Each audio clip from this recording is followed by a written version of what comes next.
Hi guys, this is Connie, back for some more Connie Reads Crenshaw. The next two chapters, just looking ahead, are pretty short, so we're going to do two chapters this time. First is chapter 5. The first time I met Crenshaw was about 3 years ago, right after the first grade ended. It was early evening, and my family and I had parked at a rest stop off a highway. I was lying on the grass near a picnic table, gazing up at the stars blinking to life. I heard a noise, wheels on gravel, skateboard sound. I sat up on my elbows. Sure enough, a skater on a board was threading his way through the parking lot. I could see right away that he was an unusual guy. He was black. Oh, he was a black and white kitten. A big one, taller than me. His eyes were the sparkly color of morning grass. He was wearing a black and orange San Francisco Giants baseball cap. He hopped off his board and headed my way. He was standing on two legs, just like a human. "Meow," he said.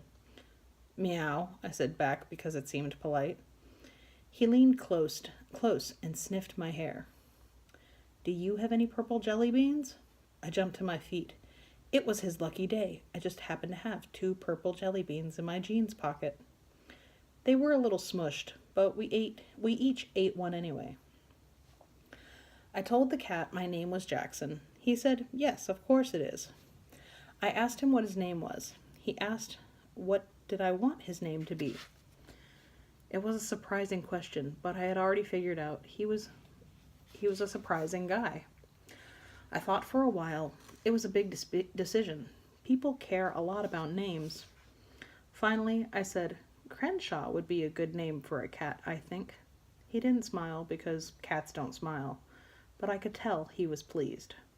"Crenshaw it is," he said. And now on to chapter 6. I don't know where I got the name Crenshaw. No one in my family has ever known a Crenshaw. We don't have any Crenshaw relatives or Crenshaw friends or Crenshaw teachers. Excuse me.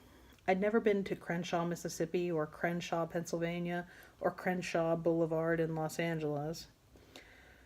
I never read a book about a Crenshaw or seen a TV show with a Crenshaw in it. Somehow, Crenshaw just seemed right. Everybody in my family was named after somebody or something else. My dad was named after his grandpa. My mom was named after her aunt. My sister and I weren't named after people. We were named after guitars. I was named after my dad's guitar. It was designed by a manufacturer called Jackson. My sister was named after the company that made my mom's guitar. My parents used to be musicians. Starving musicians is what my mom calls it. After I was born, they stopped being musicians and became normal people, since they'd run out of instruments.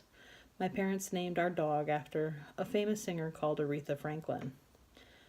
After that was after Robin wanted to name her Fairy Princess Cutie Pie, and I wanted to call her Dog.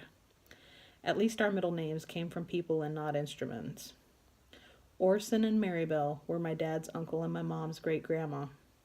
Those folks are dead, so I don't know if they're good names or not. Dad says his uncle was a charming curmudgeon, which I think means grumpy with some niceness thrown in. Honestly, another middle name might have been better, a brand new one that wasn't already used up. Maybe that's why I liked the name Crenshaw. It felt like a blank piece of paper before you draw on it. It was an anything is possible kind of name. And that's the end of chapter 6. So be careful with that and enjoy. Please and thank you. And I will see you in the next chapter. Bye.